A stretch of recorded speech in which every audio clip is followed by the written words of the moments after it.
उस सभापति महोदय, बाकी कुछ मिनट्स बाद। हाँ, पहले थोड़ा ही है, बातचीत में चल रहा है। प्लीज मैं इतना आपके समक्ष रखना चाहूँगा कि आज देश का जो किसान है, गरीब है, उसको सुरक्षा कवच मिलना चाहिए कि नहीं मिलना चाहिए? क्या उसको उसी हालत में छोड़ दिया जाए जैसे पहले 60-70 साल तक छोड़ दिया गया? न उसको किसी इंश्योरेंस की फैसिलिटीज पहले ही थी, किसानों को किसी भी प्रकार का न फसल बीमा योजना की पहले कोई उसको लाभ ही नहीं मिला, थी ही नहीं। यह हमारे प्रधानमंत्री जी जब सत्ता में आए तो उन्होंने कहा कि सभी गरीबों का इंश्योरेंस होना चाहिए, सभी जो किसान हैं उनके भी फसल है उसका भी इंश्योरेंस होना चाहिए।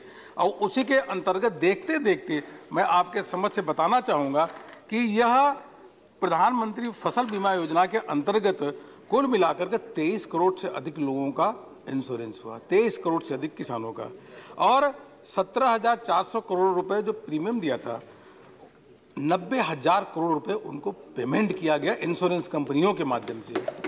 यह भी मैं बताना चाहूँगा कि प्रधानमंत्री जीवन ज्योति योजना के अंतर्गत और प्रधानमंत्री जीवन सुरक्षा योजना के अंतर्गत केवल 12 रुपये बीमा देने के बाद उनको 2 लाख रुपए का 2 लाख रुपए का एक्सीडेंट के जब होता है तो उनको पैसा मिलता है। 9.5 करोड़ से अधिक लोग प्रधानमंत्री जीवन ज्योति योजना के अंतर्गत लाभ ले रहे हैं और 21 करोड़ से अधिक प्रधानमंत्री सुरक्षा बीमा योजना के अंतर्गत लाभ ले रहे हैं।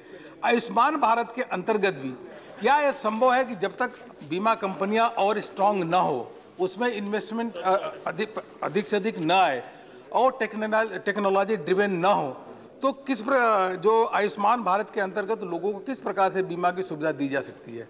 आज 1.5 करोड़ से अधिक लोग आयुष्मान भारत के अंतर्गत बीमा कंपनियों के माध्यम से उनको उपचार हो चुका है। और यह प्रधानमंत्री जी का ही संकल्प है कि 50 करोड़ लोगों को 5 लाख रुपए का हेल्थ कार्ड उनको दिया जाएगा। अब हेल्थ कार्ड दिया जाएगा, पूरे देश के कोने कोने पे अस्पताल खुल रहे हैं, वेलनेस सेंटर खुल रहे हैं, तो क्या टेक्नोलॉजी की आवश्यकता नहीं है कि उनको मैपिंग करने के लिए, बिल सेटलमेंट करने के लिए? तो ग्लोबल स्टैंडर्ड के जब उसमें टेक्नोलॉजी हम उपयोग करेंगे तभी जा करके एक तरीके से यह अच्छी तरीके से चल पाएगा, नहीं चल पाएगा। और मैं ये भी बताना चाहूँगा, लोग कहते हैं कि LIC को बेच दिया। अरे LIC को कहाँ बेच दिया भाई? ये LIC तो एक सेपरेट LIC का एक्ट ही है कि लाइफ इंश्योरेंस एक्ट 1938, वह उसका सेपरेट एक्ट है, तो इसमें LIC का कोई लेना देना नहीं है। पहली बात तो ये मैं बताना चाहूँगा। और यह भी बताना चाहूँगा कि संकीर्ण मानसिकता से काम नहीं चल सकता कि नहीं आप डिसइन्वेस्टमेंट भी मत करो, FDI भी मत ले आओ, अपने हाथ पे हाथ रख करके बैठे रहो, इससे काम नहीं चलता। आपको ध्यान होगा कि 99 से पहले केवल 4 इंश्योरेंस कंपनियां जो यहाँ देश में थी, national insurance, new India assurance, oriental insurance और यूनाइटेड इंडिया इंश्योरेंस। 99 में ये प्राइवेट सेक्टर के लिए ओपन किया गया और इंश्योरेंस रेगुलेटरी डेवलपमेंट अथॉरिटी 99 ले आएगा। उसका नतीजा ये रहा कि आज देश में 13 लाइफ इंश्योरेंस कंपनियां हैं, 25 जनरल इंश्योरेंस कंपनी है और 7 जो है हेल्थ इंश्योरेंस कंपनी है और 2 स्पेशलाइज इंश्योरेंस कंपनियां हैं। आप कल्पना करिए, अगर 99 में अगर प्राइवेट सेक्टर को नहीं खोला जाता तो आज स्थिति क्या होती? आज लोगों को तो इंश्योरेंस मिल ही नहीं पाता। और आज मैं आपको एक रोचक आंकड़ा देना चाहूंगा। इंश्योरेंस हमारे यहाँ पेनिट्रेशन भारत में GDP का केवल 3.76% है, ओनली 3.76%। जबकि यह देखिए USA में कितना है? 11%। UK में यह GDP का 19% है, फ्रांस में 9.21% है, जापान में 9% है, कनाडा में 7% है। तो क्या है कि भारत में क्या लोगों को इंश्योरेंस की सुविधा नहीं देनी है क्या? भारत में लोगों को सुरक्षा कवच नहीं देनी है क्या? लोग जो नवयुवक आज परिवार के साथ घर में रह रहे हैं, तो क्या उनको सस्ता बीमा नहीं उपलब्ध कराना है क्या? चाहे उनका मोटरसाइकिल हो, गाड़ी हो, या जो होम अप्लायंसेज है, या टेक्नोलॉजी का इक्विपमेंट है। यह तभी संभव है जब इस क्षेत्र में इन्वेस्टमेंट आएगा और बाहर से इन्वेस्टमेंट आएगा और टेक्नोलॉजी भी इसमें आएगी। और ये जरूरी नहीं है, जब बाहर का जब इन्वेस्टमेंट से आएगा तो यहाँ के लोग भी तो इन्वेस्टमेंट करेंगे, भारत के लोग भी उसमें इन्वेस्टमेंट करेंगे, तो इंश्योरेंस कंपनी का साइज जो है कई गुना बढ़ जाएगा। इस बिल में सबसे बड़ी अच्छी बात यह है कि यह कहा गया कि 50% से अधिक जो बोर्ड ऑफ डायरेक्टर हैं वह रेजिडेंट इंडियन होंगे, नंबर 1। नंबर 2, जो की मैनेजमेंट के लोग हैं वह 50% से अधिक लोग रेजिडेंट इंडियन होंगे।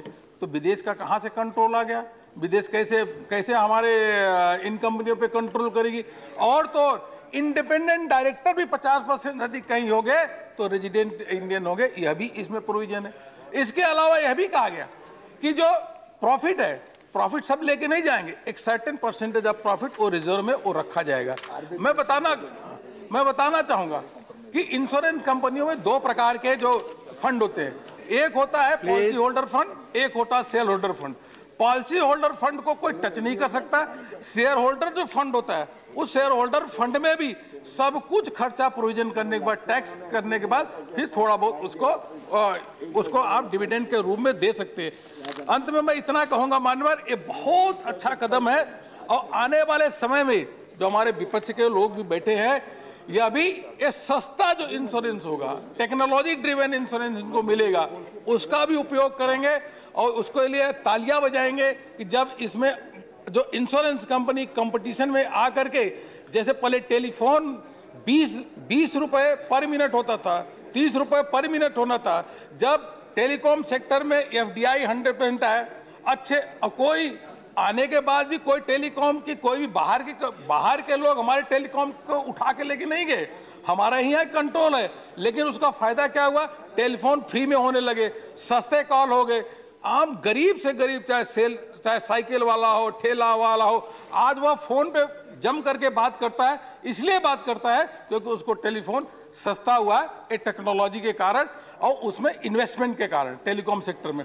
इसी प्रकार से आने वाले समय में इंश्योरेंस भी, जो में पेनेट्रेशन इतना कम है, इंश्योरेंस भी जब बल्क में लोग इंश्योरेंस कराएंगे, हर लोग इंश्योरेंस कराएंगे, तो इंश्योरेंस भी इतना सस्ता हो जाएगा कि देश का हर नागरिक इंश्योरेंस कराएगा, उसको सेफ्टी का नेट भी मिलेगा और दिमाग का सुकून भी मिलेगा, कोई टेंशन भी नहीं होगी और अच्छी तरीके से GDP में वो अपना कंट्रीब्यूट कर सकेगा।